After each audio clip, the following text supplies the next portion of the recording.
Samantala sa kagustuhang masolusyonan ang vote buying ay patutupad ng Commission on Elections ngayong araw ang COMELEC Resolution number 9688 o ang money ban. Para sa detalye, balitaan mo kami Sam Ramirez. Epektibo ngayong araw ang COMELEC Resolution number 9688 o mas kilala sa tawag na money ban, kung saan ipinagbabawal ang pag-withdraw sa mga bangko, pawn shops at iba pang institusyon ng mahigit sa 100,000 pesos o anumang currency na may katumbas nito. Ipinagbabawal din ang pagdala ng mahigit sa 500,000 pesos o katumbas din ito sa anumang foreign currency.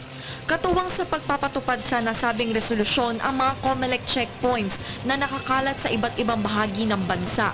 Ito ay magtatagal hanggang sa Mayo 13, araw ng halalan. Ayon kay Commission on Elections Chairperson Sixto Brillantes Jr., base sa kasaysayan, madalas na marami ang nagwi-withdraw ng milyong-milyong halaga ng pera tuwing panahon ng eleksyon.